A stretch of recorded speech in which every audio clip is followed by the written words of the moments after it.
तो देखिए हम लोग सर्वांगसम के बारे में पढ़ रहे हैं, ठीक है। तो सर्वांगसम के बारे में हम लोगों ने देखा था कि जब दो आकृतियां समान हो, दो आकृतियां क्या हो, समान हो, तो उसे हम क्या कहते हैं, सर्वांगसम। इसके लिए हमने उदाहरण दिया था अपनी हथेली का, कि जब एक हथेली ये दूसरी हथेली दोनों एक जैसी है कि नहीं, एक हथेली दूसरी हथेली को पूरा पूरा ढक लेती है, ये ना है, तो ये दोनों हथेलियां एक दूसरे की क्या है, सर्वांगसम। अगर इसी एक अपनी हथेली है, किसी दूसरे की हथेली रहेगी तो पूरा पूरा ढकेगी नहीं, तो वो क्या होंगी, सर्वांगसम नहीं होगी। जब पूरा पूरा ढक ले रही है तो सर्वांगसम। तो ये जो सर्वांगसम का निशान होता है, चिन्ह होता है, उसमें एक थोड़ा सा ये ऐसे तिखे कर देते हैं और दो निशान बराबर वाला, बराबर के निशान के बराबर है, ठीक, थोड़ा सा ये ऊपर वाला ऐसे कर देते हैं, तो ये निशान हो गया सर्वांगसम का। किसका निशान हो गया, सर्वांगसम का। सर्वांगसम के निशान में तीन रेखाएं होती हैं, ऊपर की रेखा थोड़ा कर्व होती है और नीचे का दोनों बराबर होता है, सीधे होती है। तो ये सर्वांगसम का निशान हो गया। अब हम देखेंगे कि अगर दो रेखाखंड सर्वांगसम है तो क्या होगा। जैसे एक रेखाखंड ये हो गया, ठीक है, और दूसरा रेखाखंड इसके सर्वांगसम खींचना है, तो क्या होगा, दोनों की लंबाई क्या होगी, समान होगी। दोनों की लंबाई क्या होगी, समान होगी। कब इसको ढक लेगा, ये पहली रेखा और दूसरी रेखा एक दूसरे को कब ढक लेगी, जबकि दोनों की लंबाइयां क्या होगी, समान होगी। तो याद रखिएगा कि दो रेखाखंड अगर सर्वांगसम है तो उनकी लंबाइयां क्या होगी, समान होंगी। दो रेखाखंड अगर सर्वांगसम है तो उनकी लंबाइयां क्या होगी, समान होंगी, ठीक है। अगर दो कोण सर्वांगसम है तब क्या होगा, उनकी माप समान होगी। जैसे एक कोण हो गया ये 30 अंश है, दूसरा कोण भी 30 अंश है, तो ये कोण और ये कोण क्या होगा, सर्वांगसम। पहला कोण भी 30 अंश है, दूसरा कोण भी 30 अंश है, तो वो दोनों कोण एक दूसरे के क्या कहलाएंगे, सर्वांगसम, सर्वांगसम कोण। तो रेखाओं में रेखाखंड, अगर दो रेखाखंड सर्वांगसम है तो उनकी क्या समान होगी, लंबाई। दो कोण सर्वांगसम है तो क्या समान होगा, उनकी कोणों की माप, कोण की माप, कोण की माप। दो वृत्त अगर सर्वांगसम है तब, दो वृत्त सर्वांगसम होते हैं तो वृत्त में क्या होती है, त्रिज्या, ये है त्रिज्या, ये केंद्र से परिधि को मिलाने वाली रेखा कहलाती है त्रिज्या। तो दो वृत्त एक दूसरे को, ये तो सर्वांगसम नहीं बना ना, बड़ा हो गया थोड़ा सा।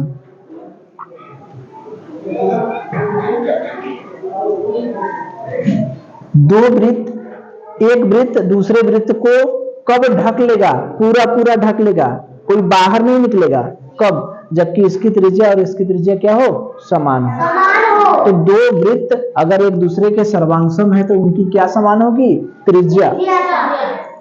दो आकृतियां समान कब होगी, जबकि उनका आकार और माप क्या हो, समान हो। जैसे हमने हाथ देखा, ये हाथ की आकृति है, एक आकृति और दूसरी आकृति सर्वांगसम है, इसका मतलब कि दोनों आकार और माप में क्या है, समान है। तो याद रखिएगा कि दो रेखाएं अगर सर्वांगसम है तो उनकी लंबाई क्या होगी, समान होगी। दो कोण अगर सर्वांगसम है तो कोणों की माप क्या होगी, सर्वांगसम होगी, कोणों की माप क्या होगी, समान होगी। दो वृत्त अगर समान है तो दोनों वृत्तों की त्रिज्या क्या होगी, समान होगी। दो आकृतियां सर्वांगसम है तो दोनों आकृतियों की आकार और माप क्या होगा, समान होगा, ठीक है। चलिए तो देखिए, ये जो आकृतियां हमारे सामने है, प्रत्येक आकृति में जहां डॉटेड दिख रहा है, ये देखिए ये आयत है, इसमें ये डॉटेड है, है, बिंदु है। ये आकृति में यहां से डॉटेड है, तो जहां डॉटेड है वहां से इसको मोड़ा गया है। क्या किया गया है? मोड़ा गया है। यहां से इसको मोड़ा गया है। जैसे एक कागज दीजिए, बताएं, ये वृत्त है तो इसको यहां से मोड़ा गया है। ये त्रिभुज है तो इसको यहां से मोड़ा गया है। जहां डॉटेड है वहां से इसको मोड़ा गया है। ये आयत है, इसको यहां से मोड़ा गया है। ये आयत चतुर्भुज है, इसको यहां से मोड़ा गया है। जहां भी ये डॉटेड लाइन है वहां से इसको मोड़ा गया है। जैसे मान लीजिए इसको हमने यहां से डॉटेड लाइन बना दिया, ठीक है। अब देखिए ये डॉटेड लाइन हमने मान लीजिए यहां से बना दिया। ये यहां से डॉटेड लाइन बना दिया। इसका मतलब ये हुआ कि इस कागज को यहां से मोड़ा गया है, ठीक है। यहां से मोड़ा गया है। तो ये जहां डॉटेड लाइन है वहां से मोड़ा गया है। जैसे यहां पर हमने यहां से लाइन खींच दिया, डॉटेड बना दिया, तो इसका मतलब इस कागज को यहां से मोड़ा गया है, ठीक है। तो देखिए एक आकृति दूसरे आकृति को ढक ले रही है। इसके दो भाग हुए ना मोड़ने पर, एक भाग इधर वाला और एक भाग इधर वाला। तो क्या दोनों आकृतियां एक दूसरे को ढक ले रही हैं? नहीं ढक ले रही हैं। अगर यही आकृति हमारी अगर इस तरह से होती, अगर इस तरह से होता, अभी तो नहीं ढका। अभी देखिए हम इसको अगर इस तरह से करते, अगर हम इसको इस आकृति को ऐसे बना देते, वर्गाकार बना देते, और ये लाइन यहां से खींचते। ये लाइन कहां से खींचते? यहां से खींचते। अब यहां से मोड़ते तो ये आकृति ढक ले रही है कि नहीं? ये वर्गाकार बना दिए, तो वर्गाकार बनाने के बाद जब इसको यहां से मोड़ रहे हैं तो एक आकृति दूसरी आकृति को क्या कर रही है? ढक रही है। जब ये आकृति वर्गाकार हो जा रही है तो जहां डॉटेड है, जहां ये लाइन खींचे हैं वहां से मोड़ रहे हैं, तो एक आकृति दूसरी आकृति को क्या कर ले रही है? ढक ले रही है। लेकिन आयताकार था तो नहीं ढक रहा था, देखे ना। तो वही है, इस तरह से जो आकृति बनाया है तो वो कह रहा है कि अपने से कल्पना करके, अब कागज तो हम बार बार मोड़ेंगे नहीं, ठीक। अपने से कल्पना करिए कि अगर ये आकृति हमारी आयताकार है, अगर इसके ठीक बीचों बीच हमने यहां से मोड़ दिया, ये जो डॉटेड लाइन है यहां से मोड़े, तो इसको जब इस पे मोड़ेंगे तो क्या ये आकृति, पहली आकृति ये हो गई, दूसरी आकृति ये हो गई, दोनों आकृतियां एक दूसरे को ढक लेंगी। ढक लेंगी कि नहीं? ढक लेंगी। इसका मतलब यह सर्वांगसम है। अगर सर्वांगसम है तो सही का निशान, नहीं है तो गलत का निशान। तो ये आकृतियां, पहली आकृति और दूसरी आकृति सर्वांगसम है कि नहीं? है। यहां पर देखिए ये आकृति है, हमने इसको यहां से मोड़ा, तो जब इसको यहां से मोड़ेंगे तो ये कहां आएगा? इधर कहीं आएगा। पूरा ढक लेगा? नहीं ढकेगा। तो यह सर्वांगसम नहीं है, ठीक है। यह तो है, ये पहली आकृति और दूसरी आकृति जब यहां से मोड़ेंगे तो ये एक आकृति दूसरी आकृति को नहीं ढकेगी। यहां पर देखिए हमने ये वर्गाकार लग रहा है ना, जब यहां से हमने इसको मोड़ेंगे तो क्या एक आकृति दूसरी आकृति को ढक लेगी? ढक लेगी ना, वर्गाकार। अभी हमने दिखाया है इसको, तो ये ढक लेगी, ठीक। तो ये सर्वांगसम है। ये पहली आकृति और दूसरी आकृति, दोनों आकृतियां क्या है? सर्वांगसम है। ये वृत्त देखिए, वृत्त का यहां से मोड़ा गया है बीचों बीच से, एक भाग ऊपर है और एक भाग नीचे है। क्या इसको अगर हम मोड़ देंगे तो एक आकृति दूसरी आकृति को ढक लेगी? ढक लेगी, जाहिर सी बात है। यह भी सर्वांगसम है। इस त्रिभुज को देखिए, इस त्रिभुज में ये पूरा त्रिभुज है, इसको यहां से मोड़ा गया है, तो अगर इसको हमने मोड़ देंगे तो क्या यह आकृति दूसरी आकृति को ढक लेगी? ये पहली आकृति है, दूसरी आकृति ढक लेगी? ये आयत है। अभी देखिए इसको हमने बनाया था, आयत को ऐसे ना मोड़ के हमने तिखे में मोड़ा है, विकर्ण वाले में, तो क्या ये आकृति दूसरी आकृति को ढक लेगी? नहीं ढकेगी। तो सर्वांग सम है? नहीं है। यहां पर देखिए ये चतुर्भुज है, यहां से मोड़ा गया है, क्या ये आकृति इस आकृति को ढक लेगी? ठीक है। तो कुछ आकृतियां हमने बनाया, उन आकृतियों में हमने ये देखा कि जब एक आकृति दूसरे आकृति को ढक ले रही है तो सर्वांग सम है, और नहीं ढक ले रही है तो सर्वांग सम नहीं है। हमने देखा रेखा में दो रेखाओं की लंबाइयां समान है तो सर्वांग सम है, कोण में कोण की माप समान है तो सर्वांग सम है, वृत्त में वृत्त की त्रिज्या समान है तो सर्वांग सम है, और दो आकृतियां हैं तो उनके आकार और माप अगर समान है तो सर्वांग सम है। ठीक है।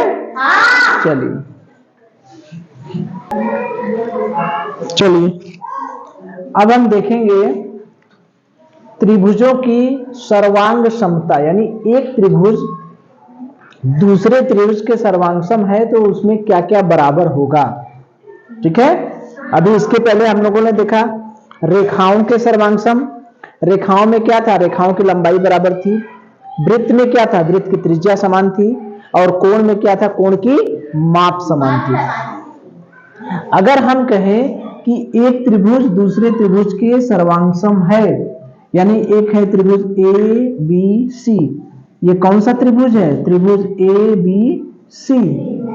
ये कौन सा त्रिभुज है? त्रिभुज एक्स वाई जेड। ये त्रिभुज के लिए हमें निशान लगा सकते हैं ना? हम लोग सीखे हैं कि त्रिभुज के लिए त्रिभुज न लिख के निशान बना सकते हैं। तो सर्वांग सम है, ये सर्वांग सम है, थोड़ा सा तिखा है ना ऊपर वाला। तो त्रिभुज ए बी सी त्रिभुज एक्स वाई जेड के सर्वांग सम है, यानी ये त्रिभुज इस त्रिभुज के सर्वांग सम है। इसका मतलब क्या हुआ? इसका सब चीज इसके बराबर होगा। ठीक है। इसका मतलब इसका कोण भी बराबर होंगे, सभी कोण बराबर, और सभी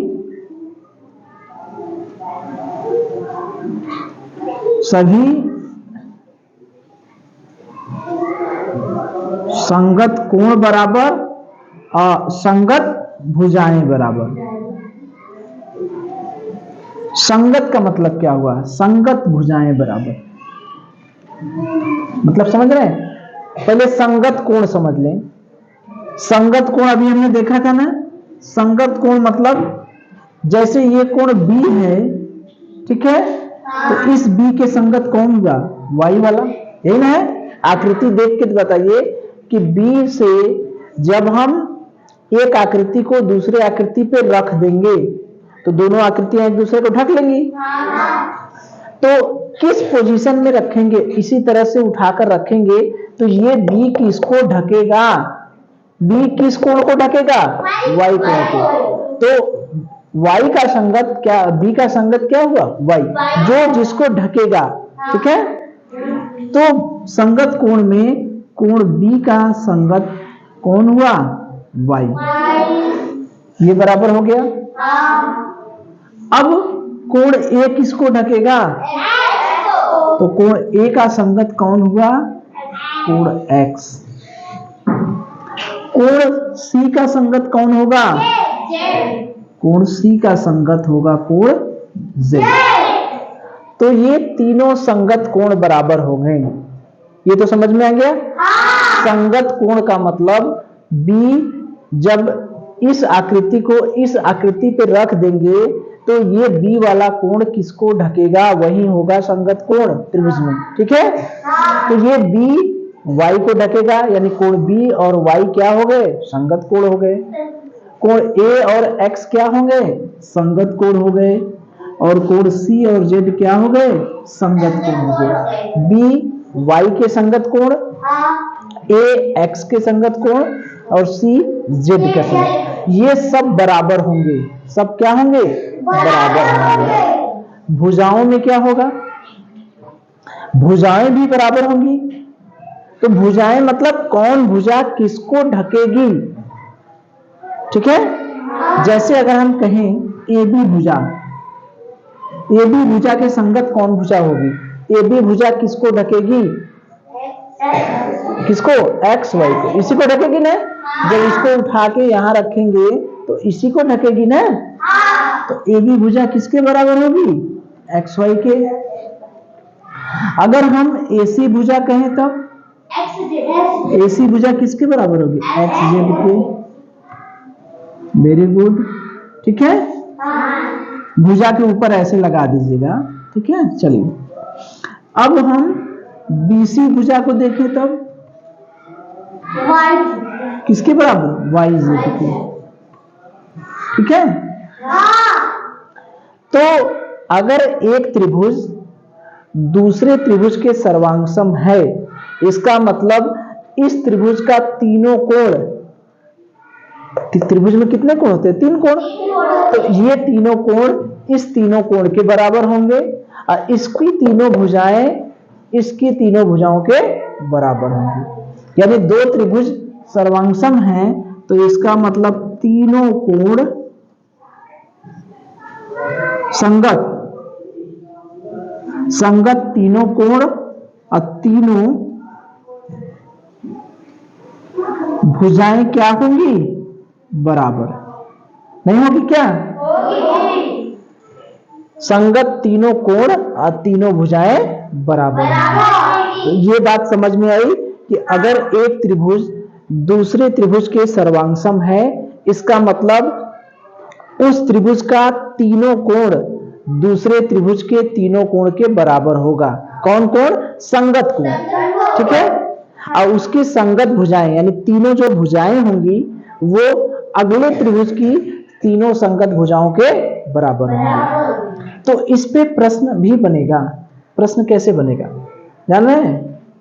जैसे मान लीजिए इस कोण बी का मान अगर हम कह दें कि 90 अंश है, प्रश्न है, चलिए हम बता रहे हैं, ये चित्र छोड़। अच्छा एक चीज देख लीजिए तब सवाल बताएं, ये अध्यारोपण क्या होता है? अध्यारोपण मतलब सुपरपोजिशन, ठीक है।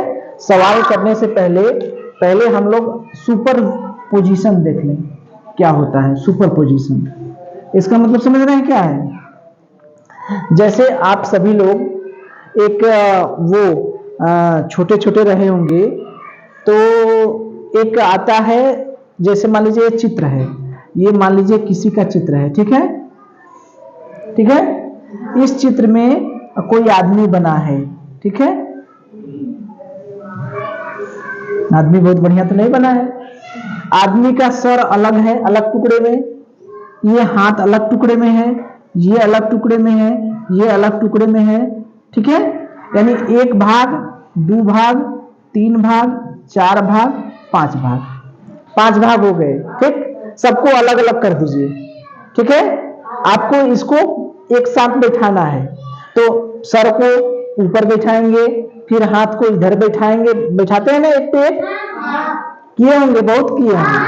तो वही चीज है ये अध्यारोपण, माने एक के जैसे 2 ठो है, दोनों एक जैसे हैं, जैसी आकृति ये है वैसी आकृति ये है, इसके तीनों कोण और तीनों भुजाएं इसके तीनों कोण और तीनों भुजाओं के बराबर हैं। तो मान लीजिए इस त्रिभुज के हमने 1 टुकड़े 2 टुकड़े 3 टुकड़े कर लिए, ठीक है। पहला टुकड़ा, दूसरा टुकड़ा और तीसरा टुकड़ा, तीनों टुकड़े कर लिए। तो देखिए ये है अध्यारोपण। अध्यारोपण का मतलब अगर इस त्रिभुज के हमने 3 टुकड़े कर लिए, ठीक है, ये त्रिभुज और ये त्रिभुज दोनों एक जैसे हैं, है कि नहीं। अगर इस त्रिभुज को उठाकर इस पे रख देंगे कि त्रिभुज को पूरा पूरा ढक लेगा ना, तो इस त्रिभुज के 3 टुकड़े कर लिए, पहला भाग, दूसरा भाग, तीसरा भाग। अब एक भाग को उठाकर, जैसे पहले भाग को उठाकर हमने फिट किया तो ये भाग यहां तक आएगा, आएगा। मान लीजिए इस भाग को उठाकर हमने यहां रख दिया, तो ऐसे ही आएगा ना, इतना भाग आ गया, इधर अभी खाली है, इधर भाग खाली है। अब दूसरे भाग को उठा के रख देंगे तो ये भाग इतना बन जाएगा, बन जाएगा। दूसरे भाग को उठाकर इसमें रख देंगे, अभी एक भाग खाली है, अब तीसरे भाग को उठाकर इसमें रख देंगे तो ये भाग भी भर जाएगा। यानी जब दो त्रिभुज एक दूसरे के सर्वांगसम है तो एक त्रिभुज के टुकड़े टुकड़े कर लीजिए। टुकड़े करने का मतलब 2 टुकड़ा, 3 टुकड़ा, 4 टुकड़ा कर लीजिए, और उस टुकड़े को इस त्रिभुज पे बिठाएंगे तो जो पूरा पूरा फिट बैठ जाएगा। ठीक है, उसी को कहते हैं अध्यारोपण। उसी को क्या कहते हैं? अध्यारोपण। समझ रहे हैं बात को? जैसे ये कागज है अपना, ये मान लीजिए हमारा कागज है, ठीक है। अब ये दोनों कागज एक दूसरे के एक जैसे हैं, ठीक है, ये दोनों कागज एक जैसे हैं। तो इसको मान लीजिए हमने 2 टुकड़े कर लिए, हम 2 टुकड़े नहीं कर रहे हैं, ज्यादा नहीं कर रहे हैं, ठीक है। तो 2 टुकड़े हमने कर लिए, तो ये कागज, दोनों कागज एक जैसे हैं, तो इस कागज के हमने 2 टुकड़े कर लिए। तो अब देखिए एक टुकड़े को बैठाएंगे तो यहां फिट बैठ गया, ठीक है, और दूसरा टुकड़ा ऐसे फिट बैठ गया, बैठ जाएगा। तो दोनों एक दूसरे को ढक ले रहे हैं कि नहीं? दोनों टुकड़ा फिट बैठ गया। तो वही बात है कि एक त्रिभुज के टुकड़े करके इस दूसरे त्रिभुज पर अगर फिट बैठाएंगे तो वो फिट बैठ जाएगा, यानी पूरा का पूरा ढक लेगा। जैसे हम लोग छोटे छोटे बच्चे एक कार्ड बना रहता है, किसी लड़के का चित्र रहेगा, किसी कार का चित्र रहेगा, और ऊंचे लेवल पर जाएंगे भारत का नक्शा रहेगा, उसको अलग अलग भाग में रहेगा, उसको जोड़ जोड़ कर मिला करके उस लड़के को बनाना होगा, उस कार को बनाना होगा, जोड़ जोड़ के, देखते हैं, वही चीज है अध्यारोपण। ठीक है, तो अब देखिए इस पे सवाल कैसे आएगा। जैसे कह देगा कि अगर त्रिभुज ABC, अब इसको मिटा दें,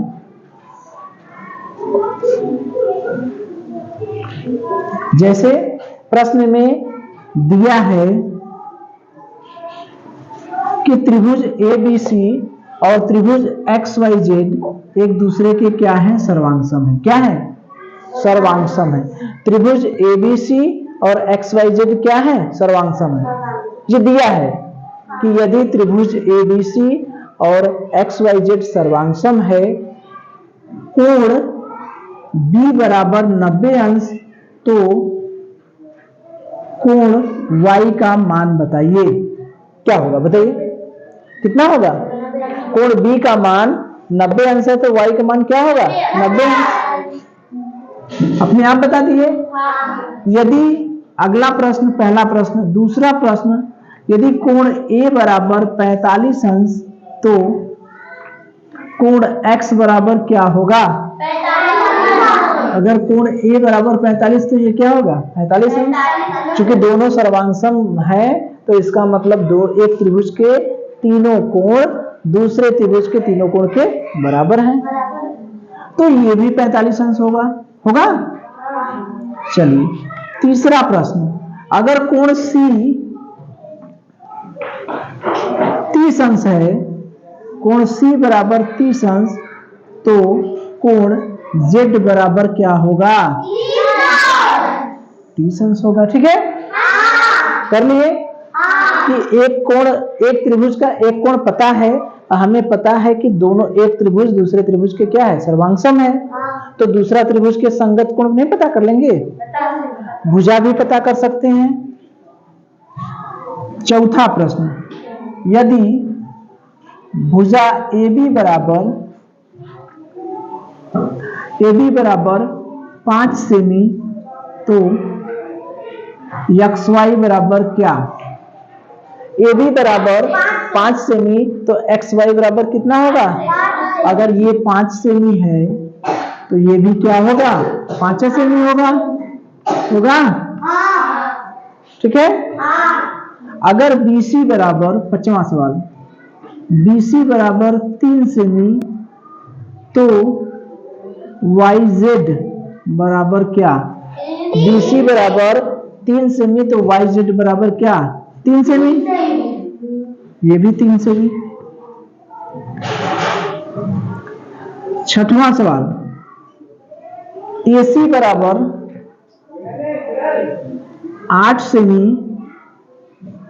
तो XZ बराबर क्या? ठीक है।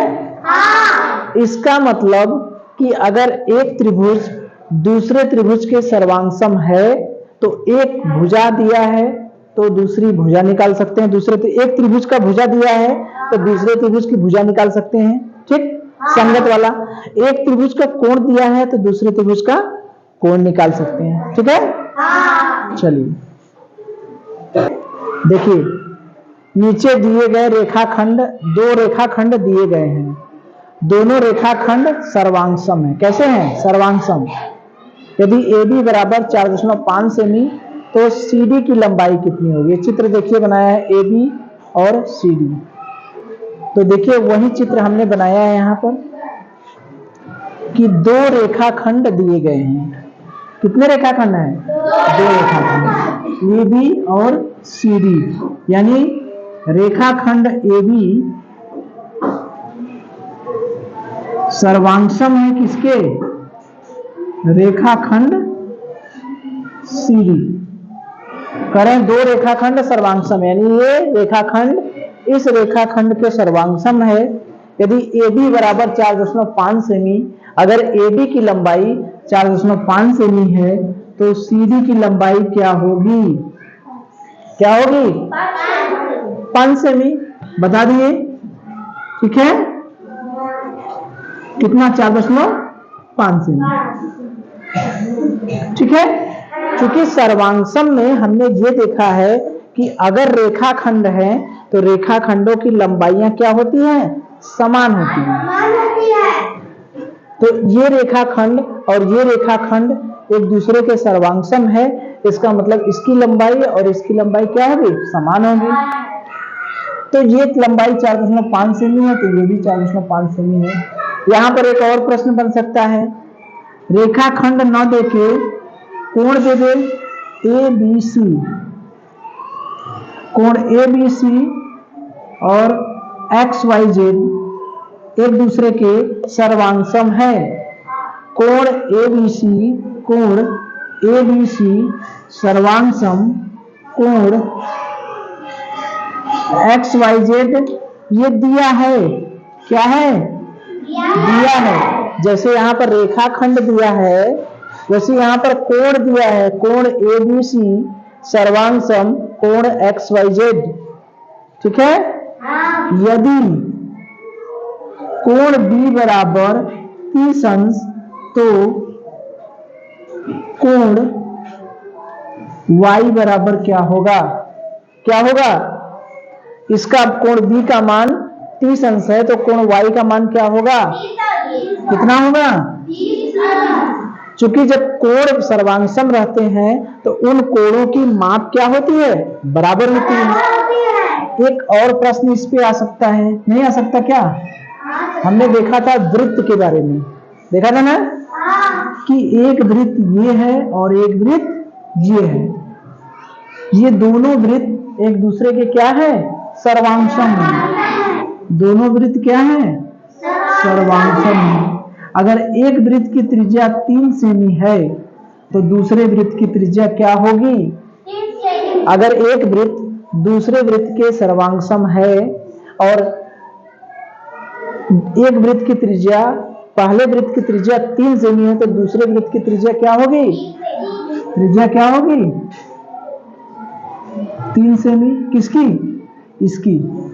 चूंकि सर्वांगसम जब वृत्त रहते हैं तो उस वृत्त में त्रिज्याएं क्या होती हैं? समान होती हैं।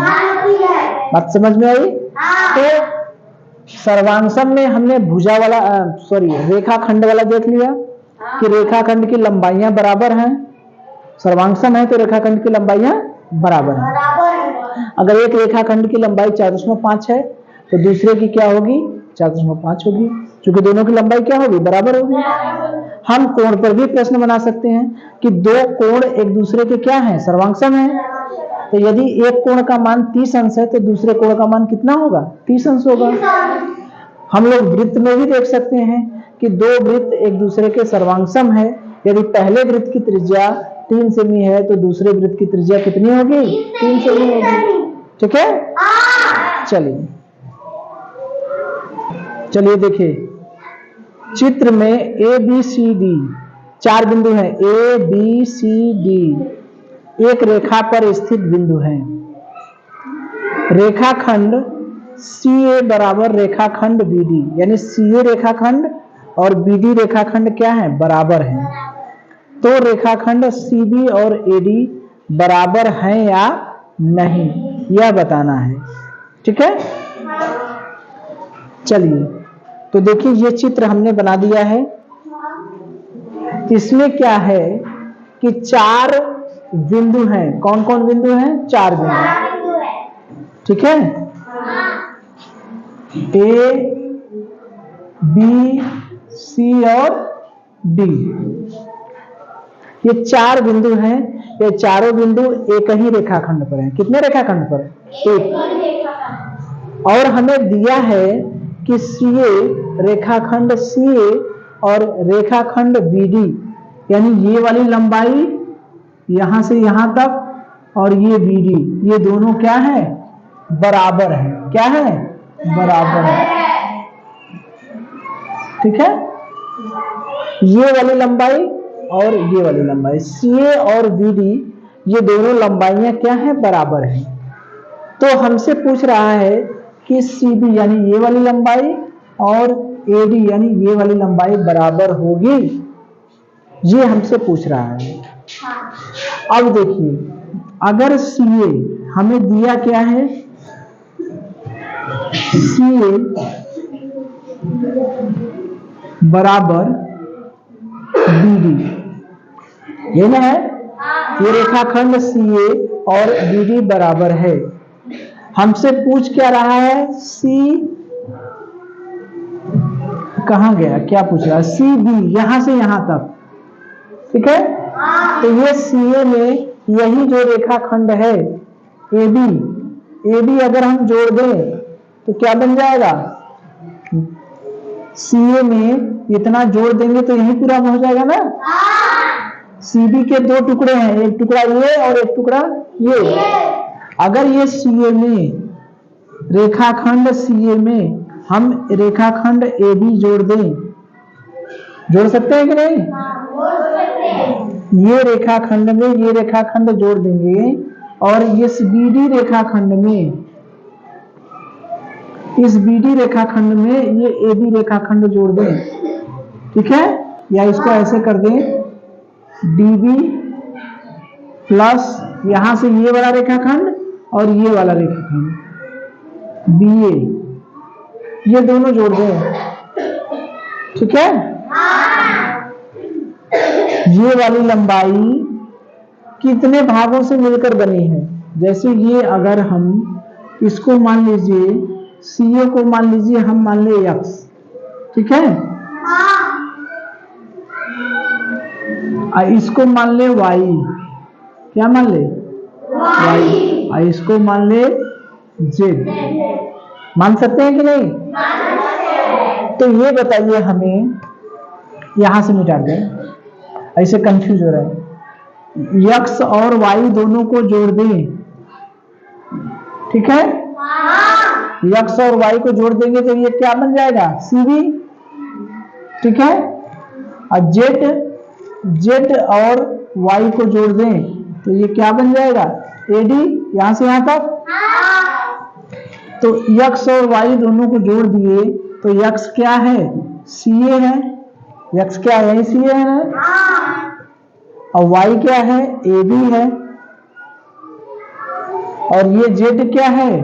डीबी है। ये वाला है और ये क्या है? बीए है। तो इन दोनों को जोड़ देंगे तो ये सीए और एबी की लंबाई क्या हो गई? सीबी हो गई। और ये डीबी और डीए की लंबाई यहां से यहां तक की लंबाई क्या हो गई? डीए होगा। तो ये दोनों बराबर हुए कि नहीं? ये सीबी और एडी बराबर हुए कि नहीं? डीए लिखिए या एडी लिखिए तो कोई मतलब नहीं है। तो इधर से नाम लिखेंगे तो डीए लिखेंगे, इधर से लिखेंगे तो एडी लिखेंगे। बात समझ में आ रही है? तो यही है ये जो हम लोग देख रहे हैं, हमसे जो पूछ रहा है, ये जो पूछ रहा है, अगर इसको हम मिटा दें तो ये जो हमसे पूछ रहा है सीबी के बारे में, सीबी और एडी के बारे में पूछ रहा है, तो सीबी क्या है, यहां से यहां तक क्या है, ये दो टुकड़ों में बटा है। ये कितने टुकड़े हैं इसके? दो टुकड़े। एक टुकड़ा है सीए और दूसरा टुकड़ा है एबी, नहीं है? यहां से देखिए इस एबी के कितने टुकड़े हैं? एक टुकड़ा है एबी, एक टुकड़ा है बीडी, है ना? अब हमें क्या है, सीए और बीडी दोनों बराबर हैं। सीए और बीडी दोनों क्या है? बराबर हैं। तो ये दोनों तो बराबर हो गए हैं, ये दोनों क्या है? बराबर हैं। ये और ये तो बराबर हैं, तो ये दोनों तो एक का चीज है। ये जो ए बी है वो इसमें भी है, वही ए बी इसमें भी है। समान चीज जोड़ रहे हैं ना, तो ये दोनों बराबर होंगे कि नहीं? सही है कि गलत है? सही है। ए बी दोनों में है, और ये सी ए और बी डी तो अपने आप बराबर है, ये है, दिया है ना?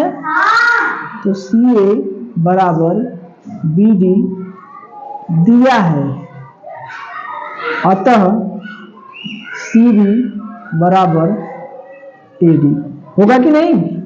तो इसका मतलब ये जो सी डी और ए डी दोनों क्या होंगे? बराबर होंगे। या ऐसे भी हम देख सकते हैं कि हर दोनों टुकड़ा बराबर हैं। इस टुकड़ा में ये जोड़ देंगे तो सी बी बन जाएगा कि नहीं? सी ए में ए बी जोड़ देंगे तो क्या बन जाएगा? C B.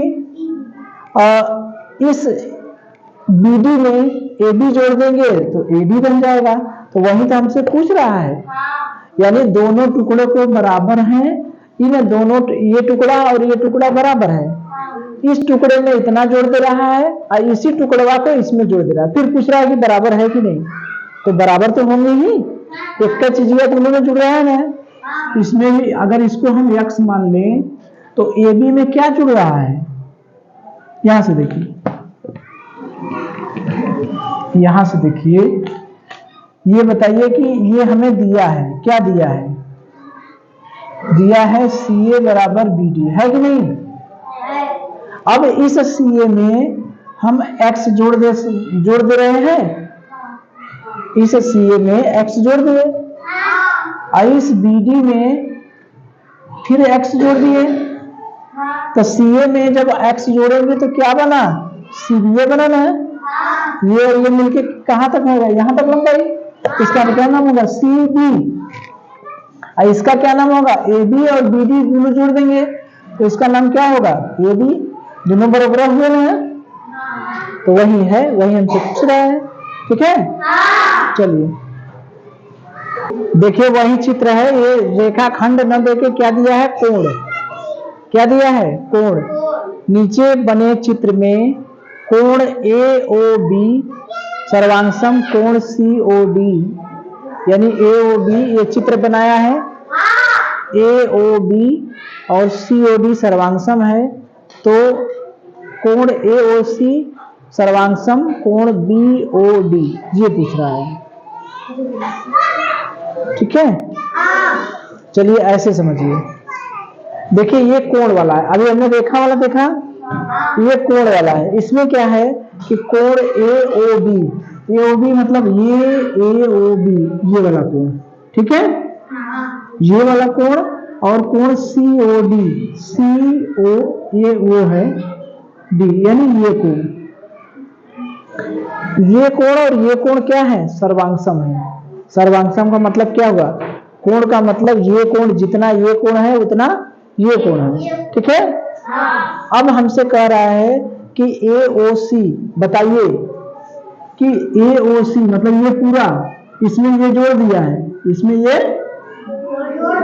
जोड़ दिया है सर्वांगसम B O D, B O D, इसके यानी पूरा, इसमें ये जोड़ दिया, इसमें ये जोड़ दिया, तो ये दोनों तो दोनों में जुड़ रहा है।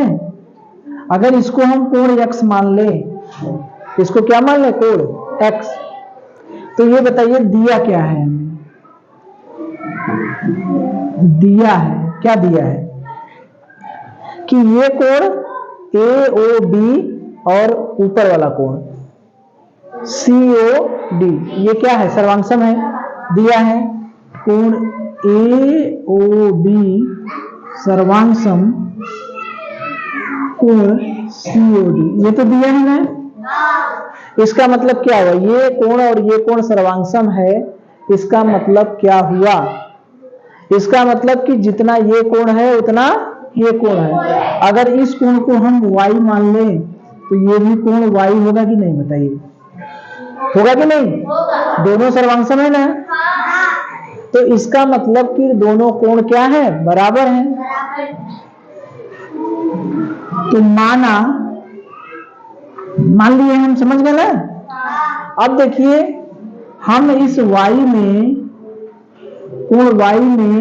कोण x जोड़ दे रहे हैं, कोण y में कोण क्या कर रहे हैं, x जोड़ दे रहे हैं। तो और इधर भी कोण y में कोण